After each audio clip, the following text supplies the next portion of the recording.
All right, everybody. Last week, we were not here. I am so sorry if you were disappointed you showed up at Reliant and realized we were down in South County. We had unified worship. We celebrated some of the ministry that's going on in our church as a whole. It was really exciting. Everyone's back. I think everyone's faith is still intact, right? We're okay. There were some fun stories coming out of young people who went up to sing a song when they weren't supposed to. You should ask about that around some families. But we're generous with one another. We roll with the punches. I want you to grab a Bible, grab your phone, whatever it is. Let's look back at Psalm 90 once again. Psalm 90, and we're going to start in verse 1. I think most of us have the same translation. If you're in the Bible that's been on the chairs, you're in the English Standard Version. If you're on your phone, you're in something. You can mumble along as we read. Why don't we actually locate Psalm 90, verse 1, and we will read it together. I'm going to take a moment so that we can read Psalm 90, verse 1 together. All right, there's no frantic flipping around, so I think we might be good to go. If you didn't make it, that's okay. We'll get there eventually. But let's read together. I'll start. Join in your voice with me as we read Psalm 90, verse 1, starting with the word Lord. Lord, you have been our dwelling place in all generations. Oh, we're stopping, guys. I'm sorry. I said verse 1. I don't know. We'll figure it out, guys. I love you no matter what. Lord, you have been our dwelling place in all generations. Outside of time, outside of place, outside of even the smallness that is your life has been found in the story of God. Your life has been found in Jesus. We've been going after this, talking about God's story and your story. And something as I was thinking about this is some of the ways we talk in the church. One thing that might happen is we might be have an understanding that God is simply an addition to our life. That God is someone who just comes to us, and then he's one part of who we are.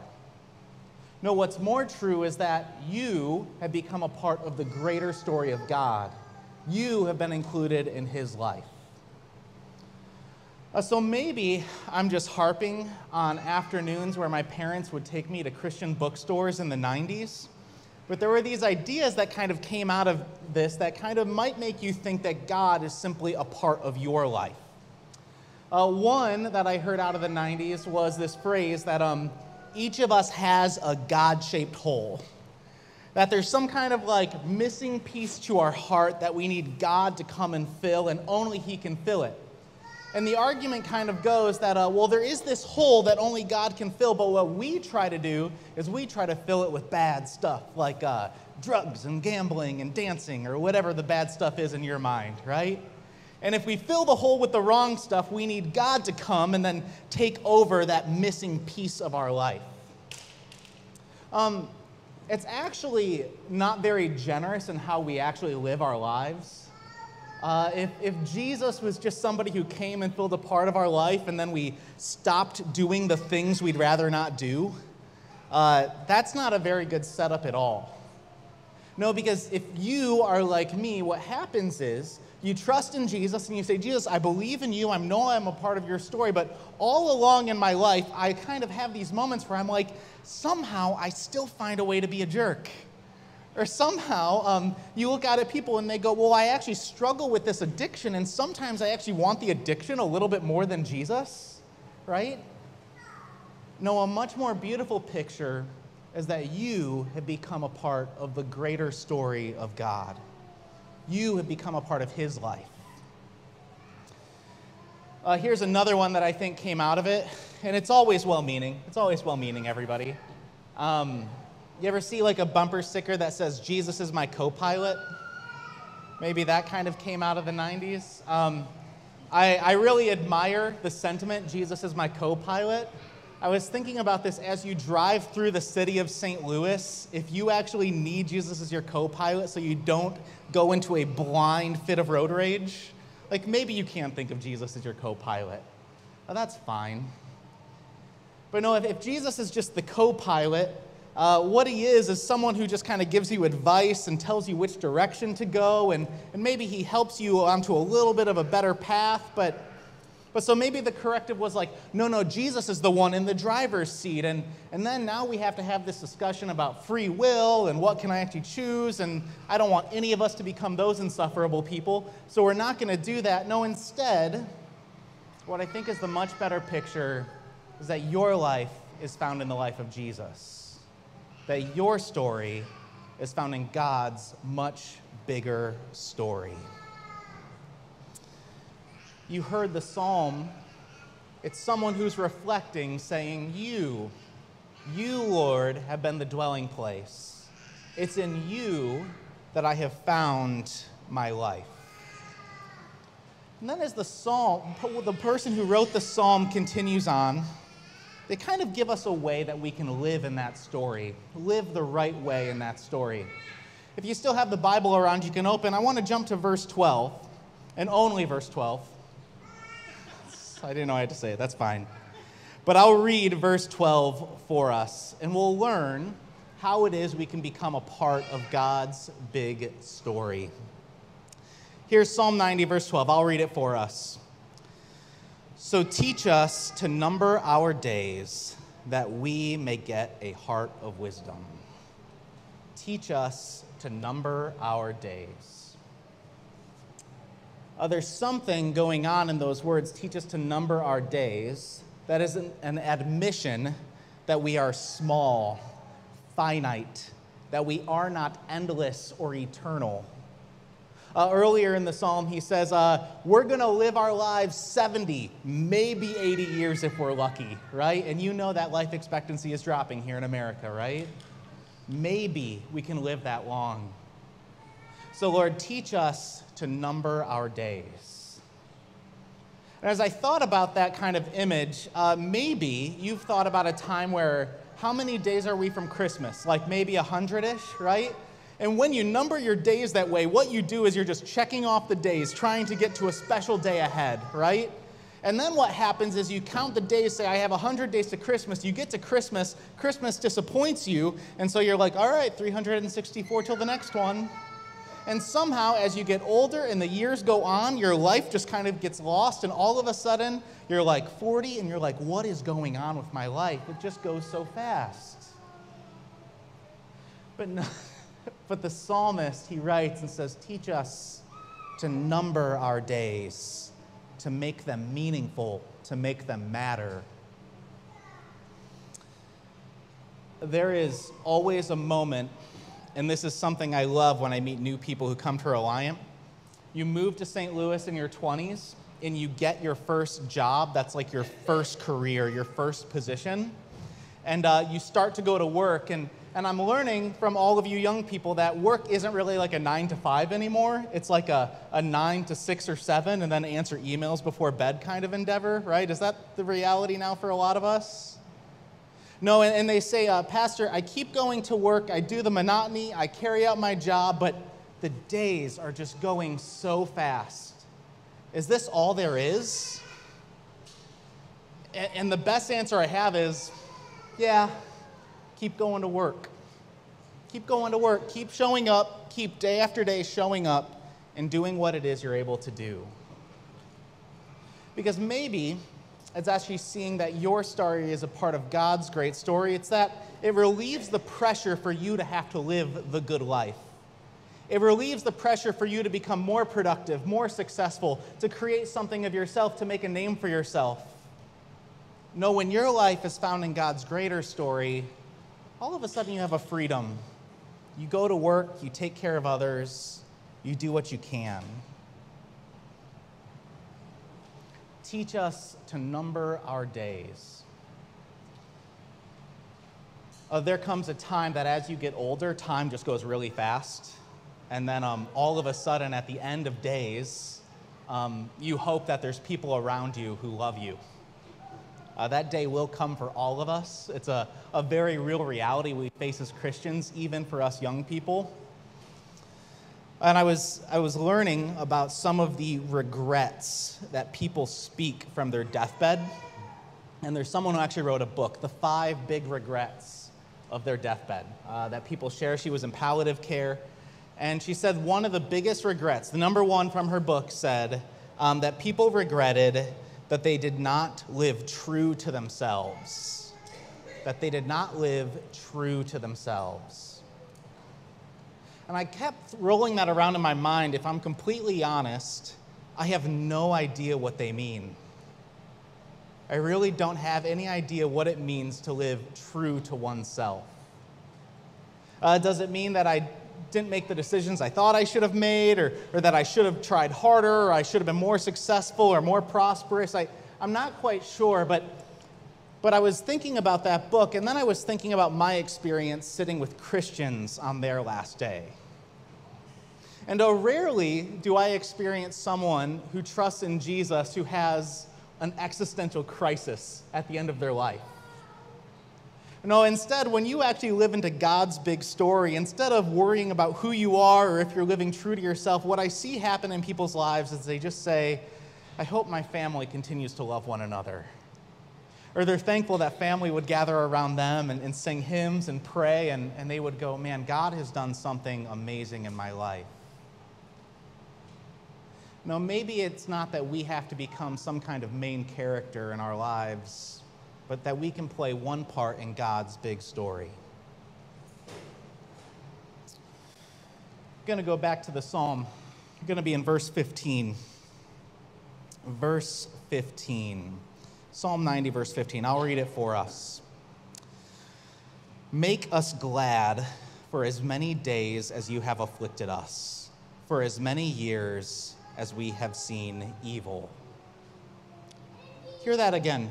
Make us glad for as many days as you have afflicted us. An affliction, something that's not easy. Maybe it brings about dis-ease in your life, and you start to wonder, wait, the guy who's writing this psalm, he says, you, God, are the one who has afflicted us. No, so often I think when you think of something that's not easy in life or something that's hard or deep suffering, we like to locate that into some kind of person of evil, like Satan, or we like to locate that into someone who's hurt us. But he is describing that God might be the one who's making life not easy. See, maybe if God was just becoming a small part of your life in addition, you expected him to make life better for you, but that's not what he's after. No, he's after you. He wants you to be a part of himself. Make us glad for as many days as you have afflicted us. There was this guy named Paul who wrote most of the New Testament, and he describes that he has these revelations from God, that he gets these visions where he sees God, and he says, I'd be tempted to brag, I'd be tempted to claim spiritual authority, except there's some kind of distaste, there's some kind of affliction in my body that stops me from becoming arrogant. And maybe you thought that we should say, well, that was Satan, but maybe it's God's story, it's his world, and he's the one who would afflict us, make our lives less easy to get our attention.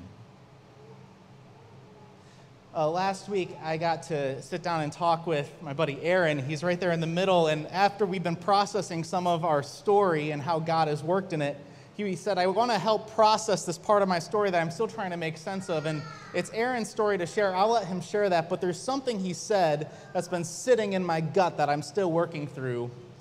And he said, Pastor, I think God is taking something away from me that needs to be taken away. I think God is taking something away that needs to be taken away. First off, as a pastor, I would love to help you process your story the way God's working in your life. Second, when I heard that, I just started to salivate and get so excited, because that, to me, maybe God has had to take something away from me, is a statement of faith, of trust. No, and maybe it's not that God needs to take away some kind of worldly possessions, or that we need to lose everything, but maybe that we needed to lose some kind of false illusion or vision of ourselves. Maybe we thought that our lives were supposed to look successful and productive, and we were supposed to make a name for ourselves, and God, He will take that away from you, so you trust in Him.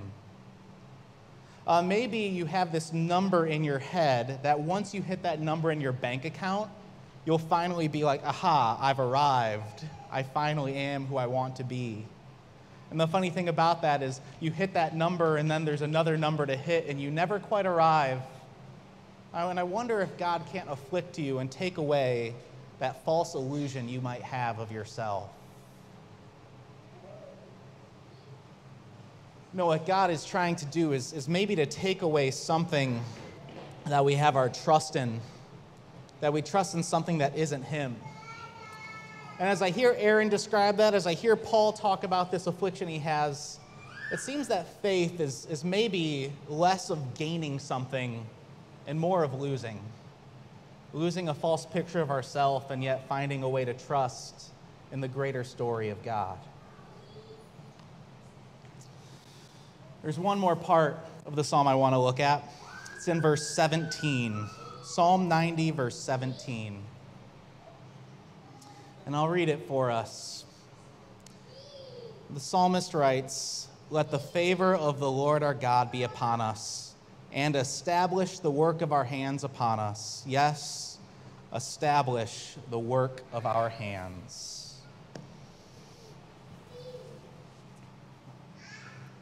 I was, as you kind of contrast this idea of being a part of God's story or God's story being a part of yours, I was thinking about a really funny genre of video I found myself watching on the internet. Maybe you've stumbled upon videos that are like, I am the main character. Have you seen these before? It'll be someone who's like walking down an airplane aisle while everyone's sitting and they're doing like a dance that is apparently hip on TikTok or something. And everyone's embarrassed for them, but they're not because they're the main character of their story. Or it's the person who's like taking a photo in the middle of a busy New York City street and they want to get the perfect photo, but they're holding up like minutes of traffic behind them. Know that they live this life that makes themselves the main character. In contrast, what we ask God to do is to establish the work of our hands. Don't come and be a part of our human projects. Don't just do what we want you to do.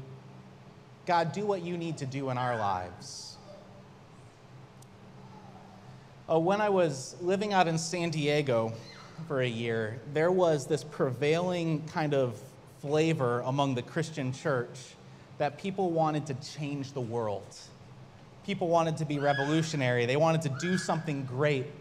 And out of that came what is probably the cringiest moment in millennial history ever, which is Coney 2012. Does anybody remember this?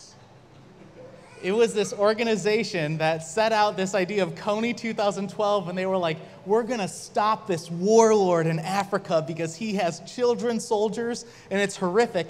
And all of us millennials like got up in arms, and we were like, yes, send me the t-shirt. I'll post on social media. Whatever you need me to do, I'll do it. And then like the truth came out that like this guy was like not a warlord, and that there was this like Christian group in San Diego that was stoking this kind of excitement to say, well, I'm sympathetic towards it, but they wanted to find some kind of meaning in life.